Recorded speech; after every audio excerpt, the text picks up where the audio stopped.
Shalom a todos, Laila Tov Lekulam, bienvenidos mis queridos amigos, una noche más para el estudio del Sagrado Tanaj, una noche más para esforzarnos en la Torah, una noche más para profundizar en los secretos del cielo. Vamos a bendecir a Hashem y a pedir por la Refuah Sherma, Refuah de Nefesh, Refuah de Guf, por mi padre Jorge Gutiérrez Díaz, hijo de Lucía. Hashem bendito siga proveyendo sanidad en su cuerpo junto con todos los miembros de Am Israel.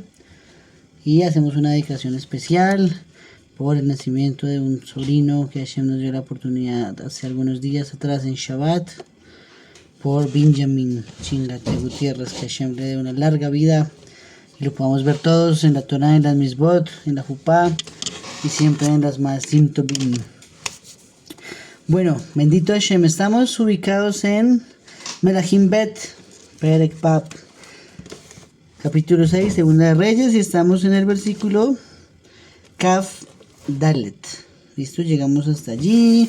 Rápidamente recapitulando, hace una semana estuvimos viendo sobre el siervo de Elisha que se retiró porque le dio Saraat, y sabemos que a continuación el Tanaj nos estuvo diciendo que inmediatamente estaba muy pequeño el lugar de estudio para toda la gente. Entonces fue necesario que todos se fueran con su hacha, con su serrucho, con todas sus herramientas para cortar árboles de cerca al río Jordán para construir una nueva yeshiva, ¿cierto? Y nos estuvimos estudiando un poquito que el perfil de Gehazi tenía que ver con que era un poquito odioso, ¿cierto? Y entonces pues alejaba a la gente cuando lo veían a él sentado en la puerta. Todo el mundo pensaba que como no podía entrar el siervo de Elisha, entonces no había espacio para nadie más y el lugar estaba a reventar allá adentro. ¿Sí? Ok. Entonces hay algunas cosas que también podemos decir sobre eso, ¿no? En primera instancia, pues que aunque Elisha no es tan grande, esta mañana yo, aunque Elisha no es tan grande como Eliyahu, su maestro, ¿cierto? Eliyahu sigue siendo mucho más grande, sí es capaz de reunir más estudiantes, ¿sí? Eso hace parte de esa diferencia de perfiles y esa diferencia de cómo expresa cada uno su pedagogía, sus enseñanzas, su manera de tratar a los demás. Y es totalmente normal. Aunque haya tenido más estudiantes, no quiere decir que haya sido más grande que Eliyahu. Pero sí es de resaltar que sin llegar a la talla de tremendo maestro que tuvo, pues logró transmitir la Torah a muchas más personas. ¿Sí? Entonces, eso está muy marcado y es muy significativo. Un punto a favor que dicen los Ajamim para que hubiesen más estudiantes ahora que en la época de Eliyahu tiene que ver también con el que era el rey de Israel, porque la mayoría del tiempo de Elisha el rey fue el hijo de Acab, que se llamaba Jehoram, y por lo tanto el hijo de el hijo de Acab, que se llamaba Jehoram, él propició un ambiente mucho más más óptimo, más, ¿cómo decirlo? Sí, un ambiente más agradable para el estudio de la Torah para todos, ¿sí? No estuvo tanto en los pecados de su padre. Ok, entonces eso es un punto que no hemos resaltado. Y también otro punto es el por qué se trastearon cerca del río Jordán, ¿cierto? Pues entonces hay que encontrar una explicación lógica dentro de lo que significa estar cerca de aguas. Normalmente cuando se está cerca de las aguas es porque alrededor hay una buena vegetación, y una buena vegetación garantiza precios más económicos del alimento, acceso más fácil a la comida. Entonces pues son las condiciones como más favorables para desarrollar un entorno de tranquilidad. Entonces es importante que los Jamín dicen que al mudarse a un área tan remota cerca del Jardín es para buscar en primera instancia que sea mucho más fácil el sustento, y en segundo para distanciarse un poquito del ambiente donde estaban antes, que estaba influenciado por Gehazi, la presencia de Gehazi, ¿sí? Eso de las energías nunca falla, nunca miente. Ok, ahora bien, siguiendo un poquito con el resumen de hace una semana, el Tanaj nos dijo también que los sirios acamparon contra Israel y que todo lo que decía el rey de Siria en secreto en su cámara más recóndita, todo lo sabía Elisha. Y entonces cuando el rey decía, el rey de Siria, vamos a atacar por tal lado a Israel, entonces el profeta Elisha le decía a Jehoram, no te vayas por ese lado, ve por tal otro. Entonces ninguna emboscada que planeó el rey de Siria funcionó, ¿cierto? Entonces al final, cuando él estaba tratando de atar cabos, diciendo que había un soplón, que había un informante dentro de su mismo pueblo, le dijeron, no, no es así, sino que en Israel hay un profeta tan increíblemente asombroso que puede saber todo lo que usted piensa en su salón más oculto, en su cámara más oculta. Ok, entonces ahí finalizamos hace una semana, ¿cierto? Bueno, pero ¿qué pasó? Perdón, me faltó otro pedazo. Hubo un momento en que se envía una emboscada hacia la ciudad donde vive Elisha. Elisha lo que hace es pedirle a Hashem que hiera con ceguera a esos soldados para que no se den cuenta dónde están, ni lo reconozcan tampoco. Entonces ellos llegan y le preguntan al mismo Elisha que si los puede llevar a Samaria, a Shomrom, a la capital. Y él les dice, claro, yo los voy a llevar a donde está el profeta Hashem, perdón, a donde está el profeta Hashem. Y se fueron a donde supuestamente está el profeta Hashem, llegaron y cuando Elisha pide que sean abiertos los ojos del ejército, estaban en medio de la ciudad, en Siria, en Samaria, perdón, en Shomrom. Entonces allí, con el rey Jehoram pregunta, ¿y qué hacemos con ellos? ¿Los matamos? Entonces Elisha le dice, no, ¿cómo los va a matar? Denles pan y agua y despáchelos. Aquí no estamos en guerra y en caso de que esto hubiese sido una victoria, usted no hizo nada porque le trajéramos acá a los soldados. Es una victoria, Hashem. Sí, entonces ahí dicen los Jamim enseñanzas sobre eso, sobre ese episodio. Sí, lo primero es, pues obviamente resaltar que Elisha proveyó, o a través del rey de Israel gestionó, digámoslo de esa forma, una comida generosa. ¿Sí? El primer objetivo era motivarlos a que nunca más vinieran a Israel a atacarlo. Ese era el primer motivo. ¿Sí? Entonces eso se basaría, de un Mishle que escribió el rey Shlomo, ¿cierto? Que escribió él, si tu enemigo tiene hambre, dale pan. Y si tiene sed, dale agua. ¿Sí? Porque recogerás carbones para amontonarlos sobre su cabeza y Hashem te recompensará. Entonces claro, ese Mishle nos está hablando que uno no debe comportarse como se comportan los demás. ¿Sí? Yo sé que el mundo funciona mía que negues mía, pero a veces una mejor respuesta es, esto siempre me lo enseñó mi mamá desde muy pequeño, decía, usted no haga lo mismo, usted haga el bien, porque así esa persona se va a sentir avergonzadísima, le va a dar bochorno, va a estar siempre, avergonzada por haberlo tratado mal. ¿Sí? Bueno, no siempre lo hice así, pero aquí en este caso, con Elisha, pues funcionó, porque al final pues las hordas se fueron hasta que Elisha estuvo vivo, nunca volvió Siria a atacar a Israel. ¿Sí? Entonces, funcionó. Entonces, en otras palabras, cierra el comentario de los Jamim, uno puede transformar a un enemigo en un enemigo siendo amable con él. ¿Sí? Del amor al odio hay solo un paso, se dice, ¿no? Pero también del odio al amor hay un solo paso. Al final, una frase que dice en una película Ultron, hablando de Tony Stark, dice, ¿no?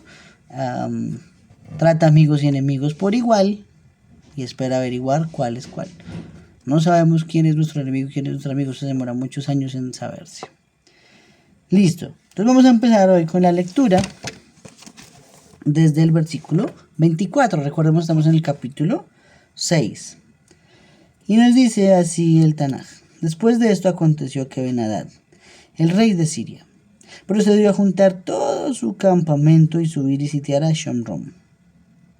Entonces aquí estamos hablando de que a pesar de que Elisha llevó sus soldados, los tuvo en Shomrom, no les hizo nada, sino que les dio pan y les dio agua, bueno, los soldados no quisieron ir más a la guerra, pero Ben-Hadad envía otras tropas diferentes a atacar a Israel. ¿Sí? Entonces también vemos otra cara de la moneda, que a pesar de que puede ser que si el enemigo se avergüence, como pasó con esos soldados, al contrario puede ser que el enemigo arda más en ira y se aproveche de la situación. ¿Por qué? A continuación nos dice el Tanaj, Con el tiempo surgió una gran hambre en Shomron. Y mira, estuvieron sitiándola hasta que la cabeza de un asno llegó a valer 80 piezas de plata y el cuarto de una media de cab de estiércol de paloma valía 5 piezas de plata. ¿Sí? Entonces, ojo, se está diciendo un problema, y es que cuando hay una guerra, y eso todavía pasa hoy en día, hay una inflación generalizada. ¿Sí? Los precios suben extremadamente caros de todo. El efecto más devastador de la guerra a veces no es ni siquiera la muerte, ni el desgaste, ni las estrategias, ni los aviones, ni bueno, la milicia, sino viene a ser es la economía. La economía, siempre normalmente la historia nos ha enseñado que luego de cada guerra mundial hubo una crisis económica grave en el mundo. Sí, claro, porque ¿cómo decirlo? Eso se financia con los recursos del pueblo. Consecuencia, toca imponer más impuestos, más aranceles. De manera que una guerra siempre va a ser un negocio para alguien. Y por eso es que no hay paz en el mundo. No hay paz porque se odia una persona con otra. Entendamos eso, no hay paz porque se odien las personas. No hay paz es porque no le conviene a los negociantes de la guerra que se les acabe su negocio. Y al final la vida es así. Todo el mundo está aferrado al poder o al dinero, pero ninguno lo hace por el bien de una sociedad a la que represente. Siempre es el beneficio personal. ¿Sí? Entonces, ok. Hablando del hambre un poco, ¿cierto? Y de esos precios, dice algo muy raro, ¿no? ¿Cómo así que valía 5 piezas de plata el estiércol de una paloma? Sí, o sea, las heces fecales de una paloma tienen valor comercial. Así sería la crisis tan berraca que había dentro de Shomron. Y precisamente dice Rashi que había una utilidad en ese estiércol. Y es que cuando se acabó la leña para cocinar, se utilizaba el estiércol como combustible para hacer fuego. Entonces es decir que esas heces fecales de las palomas tienen propiedades inflamatorias, ¿cierto? Inflamables, perdón, para poder de alguna manera reemplazar el fuego. Y por eso llevaba a tener un precio tan elevado, ¿sí? 5 monedas de plata. Tremendo. Ok. Y aquí vamos a hacer una pregunta. Quiero escucharlos porque este tema que vamos aquí a hacer el paréntesis, lo hemos estudiado en varios contextos. ¿Sí? Este es uno más, pero pues hay que recordarlo. Hay que recordarlo porque es una pregunta muy interesante y un tema muy interesante. El Tanaj, desde el Bereshit hasta el último libro que es Divrei Hayamim, ¿cierto? Crónicas, nos habla 10 veces que hubo hambre en el mundo. 10 hambrunas. Entonces quisiera que me recuerden ustedes algunas. ¿Quién se acuerda en qué momento el Tanaj menciona hambre? O la Torá menciona que hubo una hambruna en todo el mundo. Ah, bueno, en todo el mundo, esa es la claridad, ¿no? Que afectara a toda la humanidad. Aquí mi hijo Jacob está alzando la mano, a ver. Pues tienes que hablar duro. En la hambruna cuando Joseph era gobernador de Egipto. Por ejemplo, esa es una, muy bien. Una hambruna cuando Joseph era el gobernador de Misraim. O sea que esa hambruna fue en la época de nuestro padre Jacob. Porque él era el más grande en ese momento que estaba con vida. Listo, tenemos una de 10. ¿Quién se acuerda de otra hambruna de la que habla el Tanaj? La del rey David. Cuando el rey David hubo una hambruna también. Sí, muy bien, Jacob. Una hambruna que vino como consecuencia de no haber tenido los honores necesarios para la sepultura del rey Shaul. Así está escrito tácitamente en el Tanaj. Tenemos 2. 2 de 10, 2 de 10. Vamos. ¿Quién se acuerda de más? Vamos a escuchar a Fabián. Sigue Fabián. O Camila. No sé quién. Camila. Okay. Buenas noches, Sharon. En el tiempo de Elías, pues no sé si fue general en todo el mundo, pero sé que hubo una sequía, pero no sé si fue específicamente solo en la tierra de Israel. Eliyahu Anabí trajo una hambruna en todo el mundo, sí, correcto, esa es otra. Sí, fue una sequía. Sí, con la sequía muy bien, no llovió en 3 años. Vamos con tres, vamos con tres. ¿Cuál otra?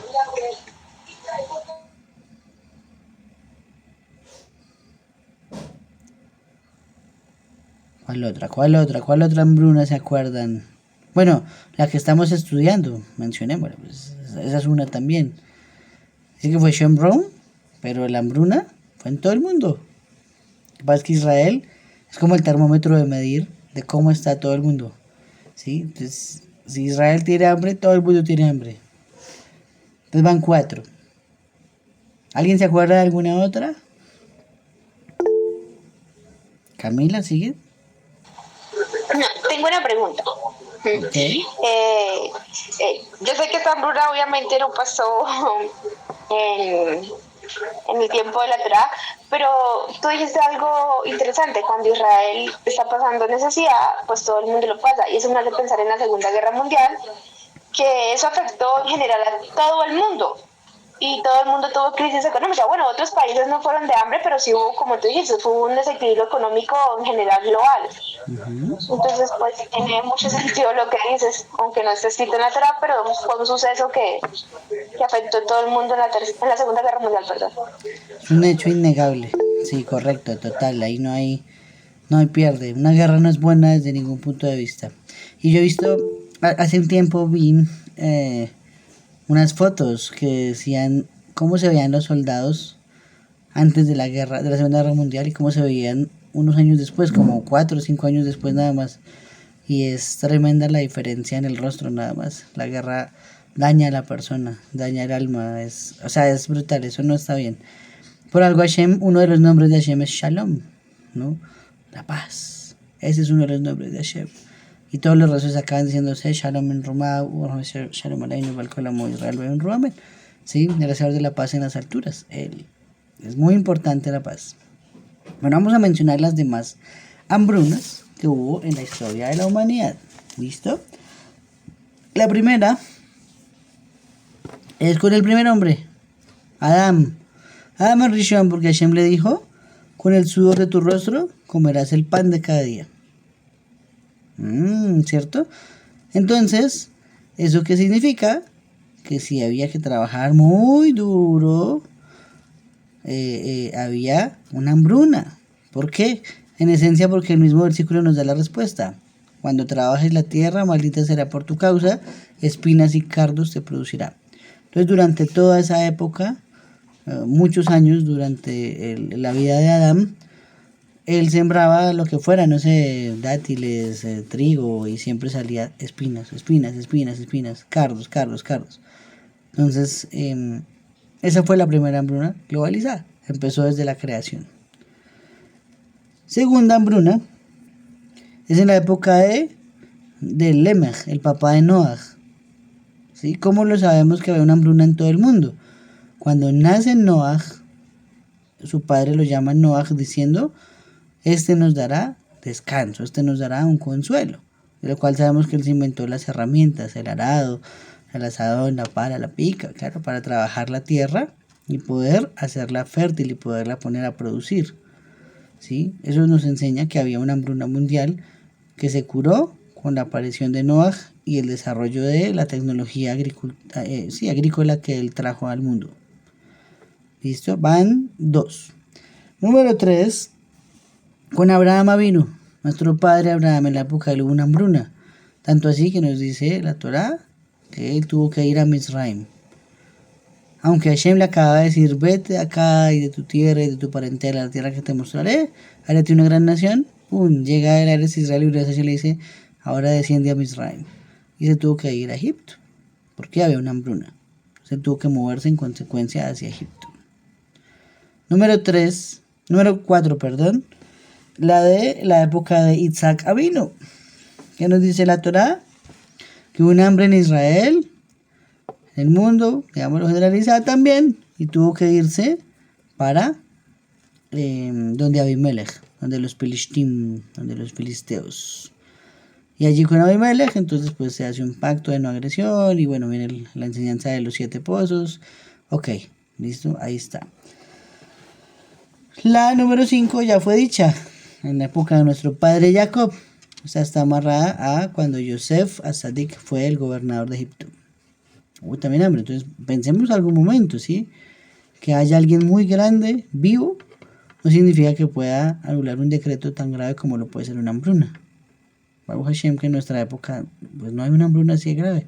Bendito sea el que no la vaya a ver mientras estemos vivos, o nuestros hijos, o nuestros nietos. Porque eso es de verdad muy duro, eso es durísimo. ¿Sí?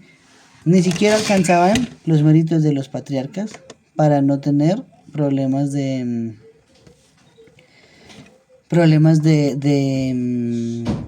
hambre. No alcanzaban esos méritos. Entonces, duro, difícil. Estoy viendo que en el chat mi querido amigo Akiva había puesto la de Abraham vino y la de Isaac vino también. Muy bien, mi amigo, pero no es que el chat a veces no lo leo así tan de repente, pero con la cabot, los dijiste como eran, esas eran 2 de las hambrunas. Vamos en 5. Número 6 ya fue dicha por Camila hace un momento, con Eliyahu Hanabí, la sequía que duró 3 años. Fuertísima. Número 7, con Elisha, la que estamos estudiando. ¿Sí? Con Elishahu, esta, número 7. Número 8, bueno, aquí están un poquito en desorden, pero así las menciona el Midrash Rabbah, por eso las tengo anotadas en ese mismo orden. Hay una en la época de David. ¿Sí? Eso está escrito, insinuado a partir de cuando no se le hizo una sepultura adecuada a Shaul y a sus hijos, y Hashem en consecuencia envió hambre. Hasta que al final del 3er año, dice así el Tanaj, David averiguó y Hashem le respondió a través del Urim Betumim que era debido a que no se había sepultado adecuadamente al rey de Israel, al primer rey de Israel. Entonces empezó ahí un problema, se buscó cómo exhumar el cadáver, cómo darle una correcta sepultura, y aparte de eso vino la muerte de 7 hijos de Shaul para compensar la masacre que hizo en Nob con los Kohanim. O sea, ese fue un efecto dominó bravísimo. Número 9 es la de Ruth. ¿Sí? El libro de Ruth empieza diciéndonos que hubo una hambruna y Elimelech salió con Naomi, Mahlón y Kilión y se fueron a vivir a Moab. Entonces fue una hambruna también dentro de Israel que afectó a toda la tierra. Y la última hambruna está mencionada en el profeta Amós, capítulo 8, versículo 11.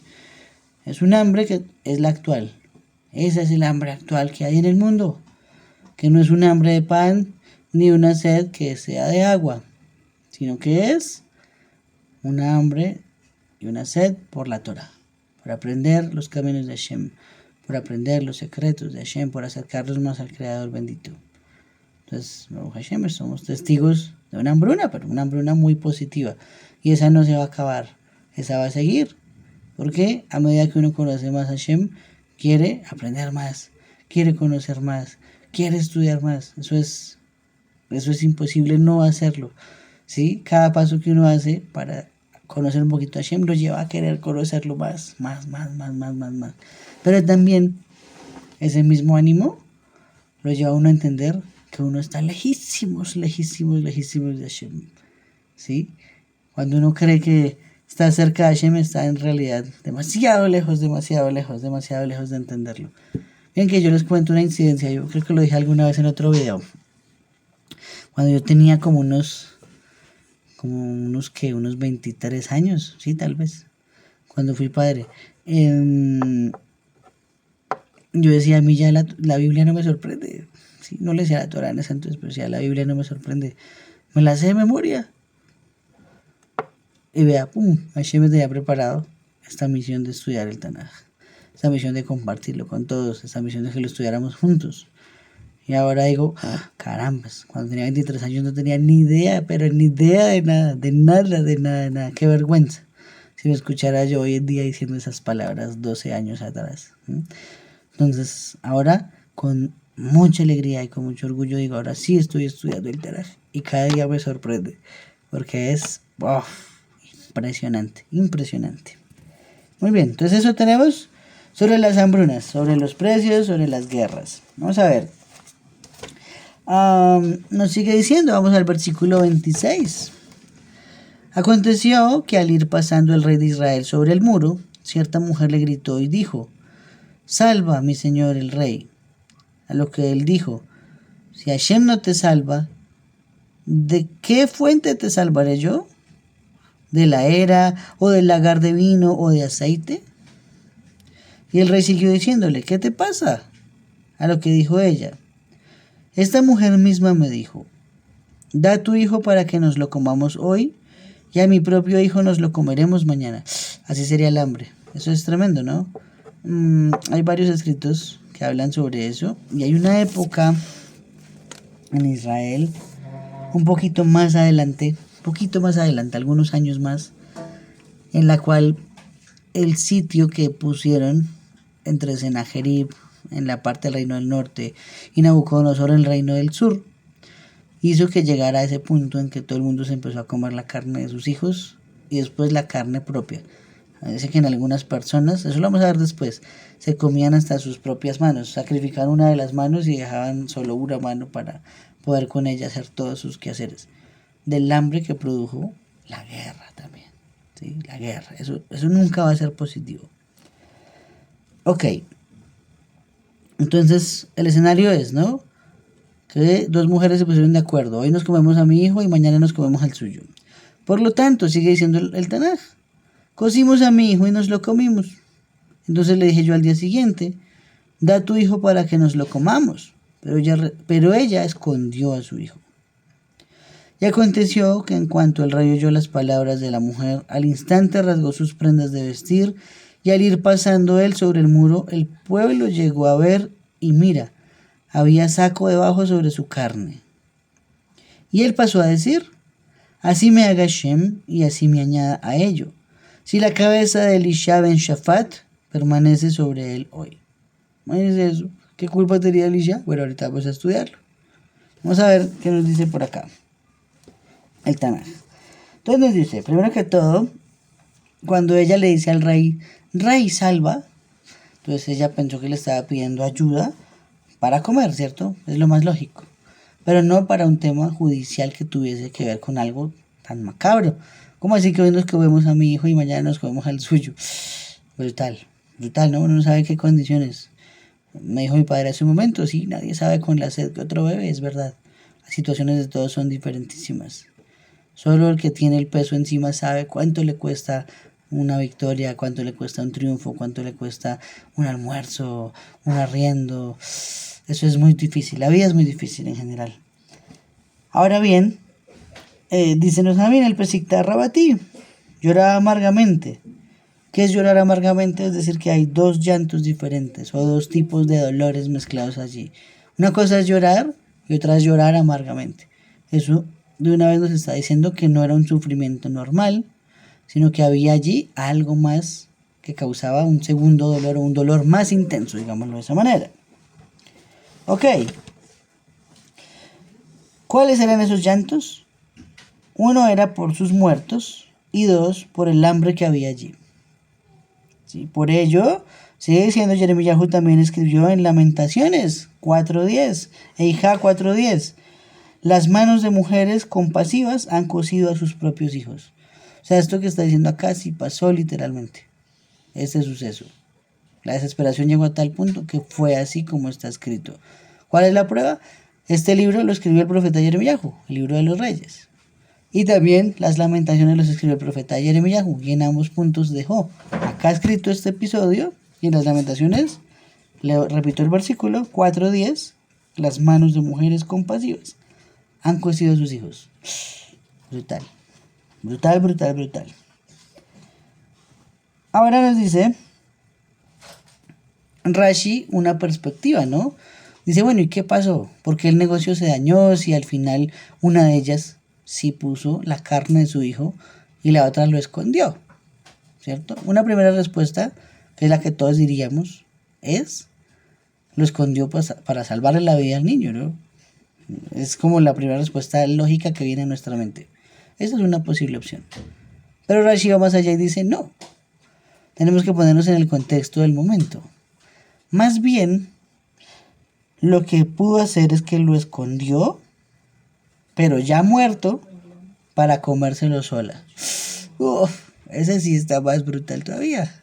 Entonces no fue que lo escondiera para salvarle la vida al niño, sino que lo escondió ya muerto y se lo comió solita porque no quería compartirle la comida al otro muchacho. ¿Cómo se deduce?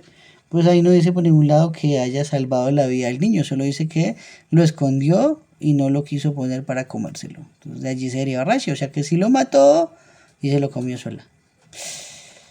Qué cosa tan difícil y tan brutal. Ahora bien, sigue diciéndonos el Tanaj, ¿cierto?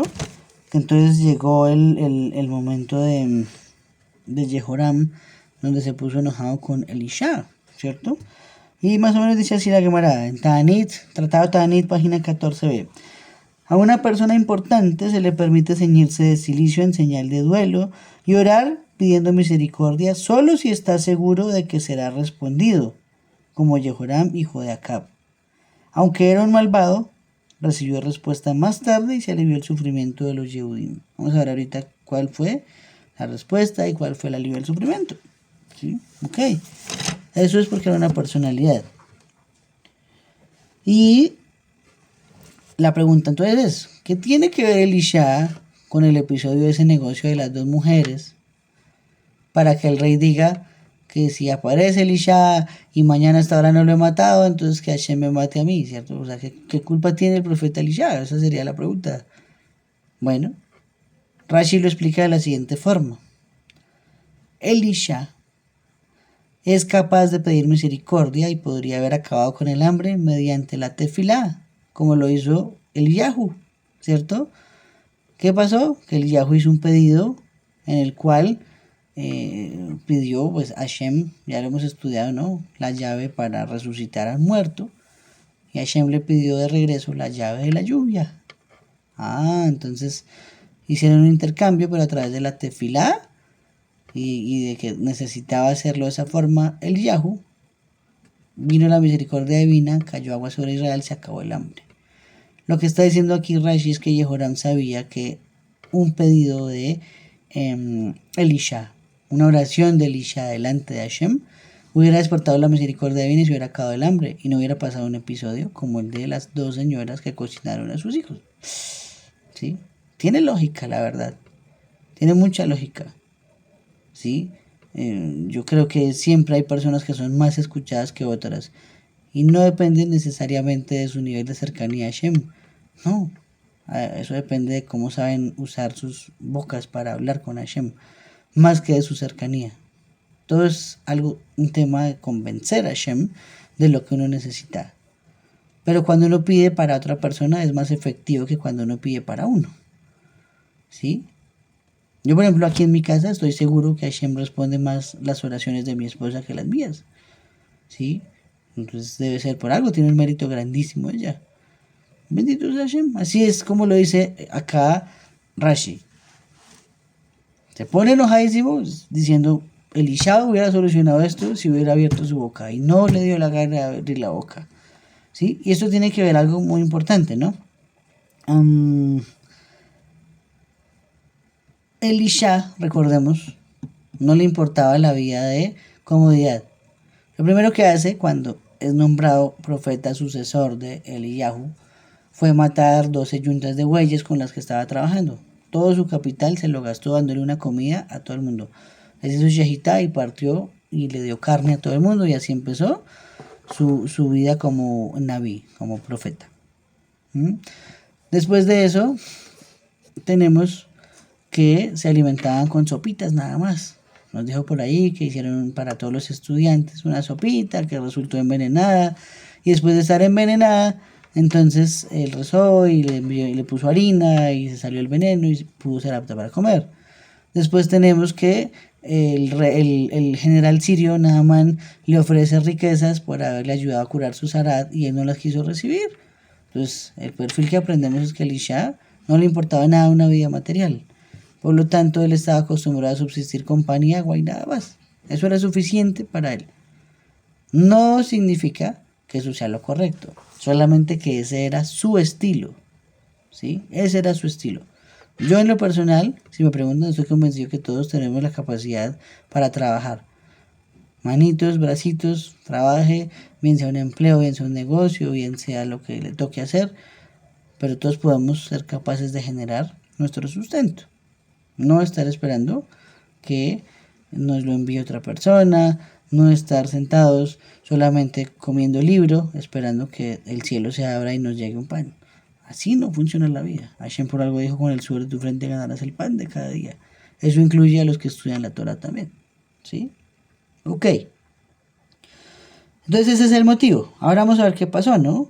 Versículo 32. Elisha estaba sentado en su propia casa y los ancianos estaban sentados con él.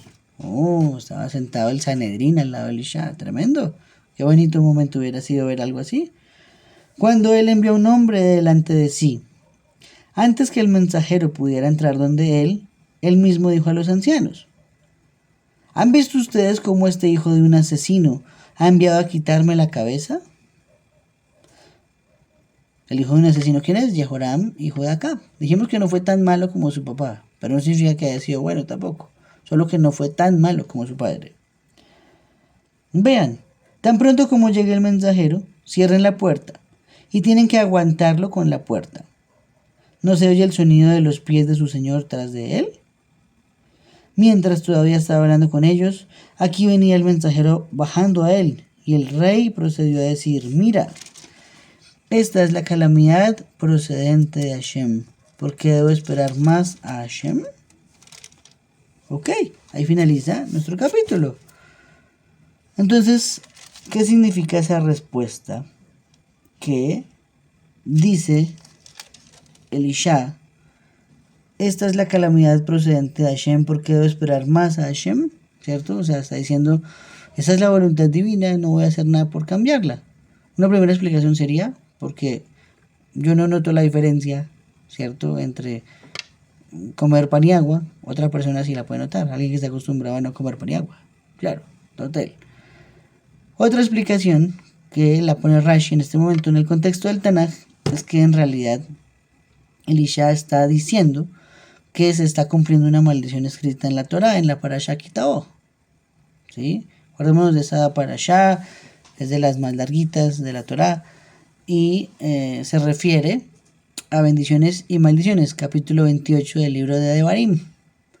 Nos da unos parámetros y muchas bendiciones por cumplir la Torah, pero muchas más maldiciones por no cumplir la Torah. ¿Cierto? Entonces, en el versículo 53 de ese capítulo dice la Torah: comerán la carne de tu vientre en el asedio y la angustia. ¿Sí? Entonces, dice Elisha en su explicación de por qué no pidió misericordia ante Hashem para que se acabara el hambre, y es que a pesar de que él pidiera y pidiera y pidiera, si la Torah traía esta maldición, tenía que cumplirse. Y por otro lado, así él rompiera en plegaria, plegaria, plegaria, esto es un decreto que no es fácil de cambiar. Una hambruna no es fácil de cambiar, ya lo dijimos. Claro, no pudieron los patriarcas acabar con el hambre del mundo. Eran los patriarcas de ahí para adelante. ¿Qué nos espera a los demás? ¿Cierto? Muy difícil. Entonces bendigamos a Hashem porque pues al final, en nuestra época, no hemos visto una hambruna así de severa que afecte a todo el mundo. Ok.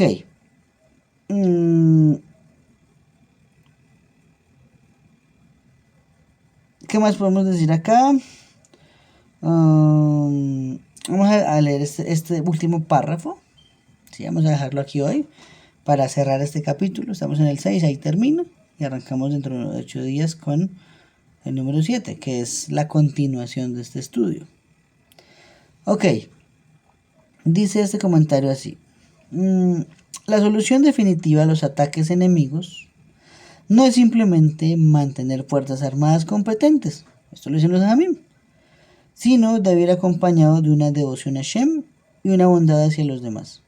Esos son los medios para que Akadosh Baruj Hu traiga la paz a la tierra. Oh, entonces ¿cómo llega la paz a la tierra? Cuando tenemos bondad hacia los demás y también cuando tenemos devoción con Hashem. Sí, son importantes esos factores para determinar el estado del mundo.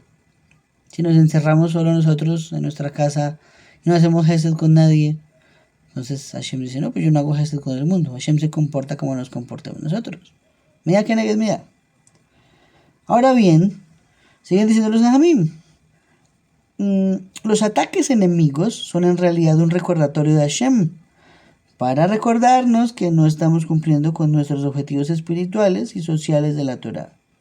Y por lo tanto, debemos emprender una importante corrección de rumbo para traer paz y estabilidad a nuestra vida. Entonces, al final, un ataque no hay que verlo como que lo hace una persona. Una vez me lo enseñaron de una forma interesante. Cuando un hombre le arroja un palo a un perro, el perro tiene dos opciones: desquitarse con el palo o desquitarse con el hombre, ¿cierto? El palo no hizo nada, el palo solamente cumplió la misión que le puso Hashem.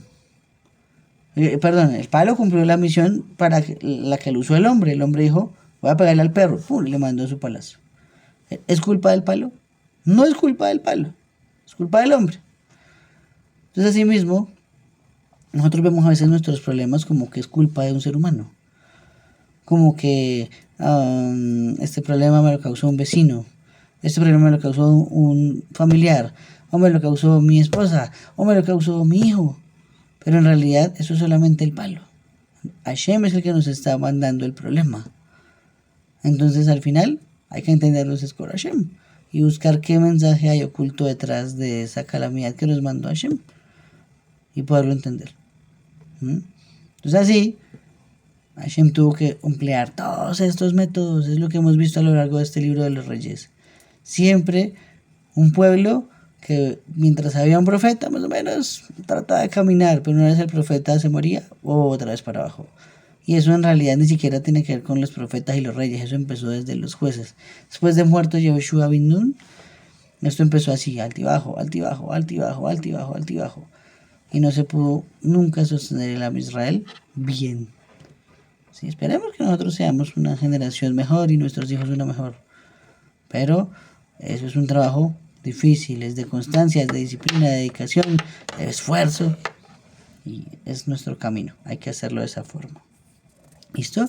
No sé si alguien tiene alguna pregunta o algún otro comentario antes de despedirnos.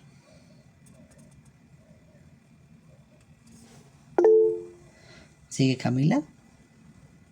Papá, vete, papá. Algo que compartir Vete, papá. súper interesante. Vete. Como la forma que tenemos de ver las cosas cada individuo. Y tú hiciste un comentario anterior que había hecho un sabio sobre el Shah, que el Shah no veía la diferencia de la hambruna y llevar una vida normal porque era la forma de ver el alimento. Y pues tú lo llevaste a este tiempo, a cómo en este tiempo vemos las necesidades o los problemas de las personas. Que a veces nos enfocamos no en lo que pasó, sino en la persona que causó el hecho, ¿no? O sea, a veces no nos enfocamos en entender, digamos, un acto negativo hacia nuestra vida, sino nos enfocamos en culpar a alguien para nosotros sentirnos, o sea, libres o limpios.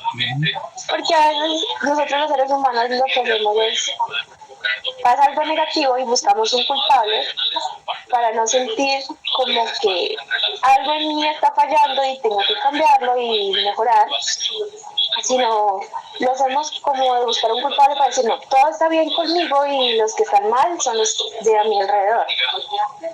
Y algo bonito que aprendí hace poco fue que Hashem siempre le pone como el equilibrio perfecto a uno con la pareja. Uno en pareja siempre con su esposo o su esposa siempre va a tener como que no eres tú, el problema eres tú, no soy yo. Pero Hashem le pone eso para mostrarles cómo somos los esposos, somos un reflejo de lo que tenemos que cambiar internamente. Y hace poco aprendí que eso que tanto que nos molesta de nuestra pareja es lo que hay que cambiar internamente de uno mismo. Y tiene todo el sentido, porque a veces uno, bueno, no me gusta que mi esposo haga esto, no me gusta que entonces ese reflejo, eso es lo que Hashem nos quiere mostrar. Mira, algo internamente tuyo no es tanto tu esposo, sino es algo tuyo interno. el aprender a aceptar lo que viene de una manera más madura, se puede decir. Y creo que actualmente, en el tiempo que estamos, la humanidad le falta esa empatía, lo que tú decías, para llegar a un mundo lleno de paz hay que ponernos en el lugar de la otra persona y no solo juzgar sus actos, sino mirar qué pasa en esa persona y por qué llegó hasta ese punto y por qué hizo las cosas. Obviamente sin dejar de lado la capacidad de uno distinguir qué está bien y qué está mal, ¿no? Porque pues, tampoco podemos ser empáticos con una persona asesina, ¿no? Con un asesino o con un criminal, ¿no? Tenemos que llevar la empatía a lo espiritual, a eso que nos hace más humanos, al pensar que de pronto una persona está pasando una circunstancia, en vez de juzgarla, puedo sentarme, escucharla y después de escucharla dar un pequeño consejo o ayudarlo físicamente también. Eso está muy correcto. La empatía hace mucha falta en el mundo. Y en palabras de mi padre, al final, él siempre nos decía, yo primero le doy un regaño, después del regaño lo ayudo, ¿cierto? Bueno, eso hace falta en el mundo. A veces hace falta un jalón de orejas, pero al final tenemos a quien siempre que nos escuche y que nos ayude. Es una canción, ¿no? Aunque esta vida duela tanto, siempre hay alguien que nos quiere y alguien que nos cuida. Bendito sea Hashem. Sí, y creo que también me sorprende que al inicio yo tenía una pregunta, pero tú me la respondiste después. Yo tenía la pregunta, bueno, ¿por qué la humanidad siempre es mía, o sea, diente por diente, ojo por ojo? Y yo decía, pero Hashem no es así con nosotros. O sea, Hashem es todo lo contrario con nosotros, la humanidad, nos da miles y miles de oportunidades y aún así nos dio la reencarnación, nos da oportunidades en una vida y en las siguientes aún más. Decía yo, pero tú me respondiste algo, que me respondiste la pregunta sin hacértela, que dijiste, Hashem se comporta como nosotros nos comportamos con las personas que nos rodean. Y ahí es donde viene que hay que amar al prójimo como mismo. Entonces, creo que ahí está la enseñanza profunda de que Hashem nos corrige de la manera que nosotros también intentamos corregir a los demás, sin tener el poder de hacerlo, ¿no? Pero nosotros los humanos siempre tenemos esa idea de querer ayudar a la gente, pero corrigiéndola de una manera como que no. ¿Sí ven? Yo le dije la semana, o sea, pero Hashem es todo lo contrario. Hashem como que nos muestra a través de lo que tú nos mandas, dificultades y cosas para que cambiemos. No es completamente fuerte, ahí sí es como un pequeño libre albedrío que te...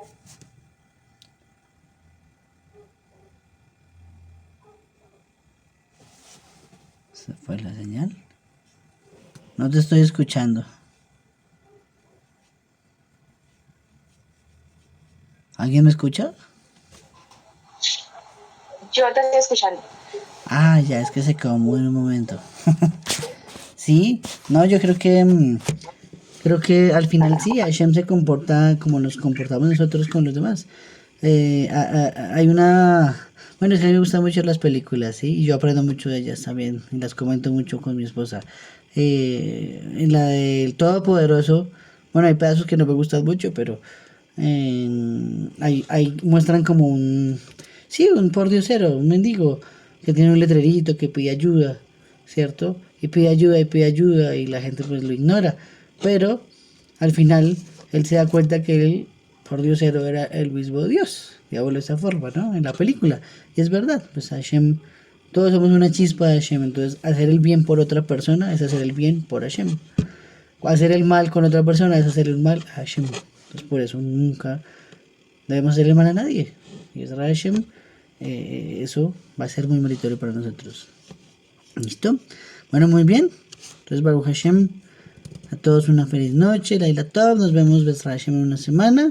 Seguiremos con el capítulo 7 y que Hashem nos derrame muchas bendiciones en este nuevo día que inicia Yom Revi'i.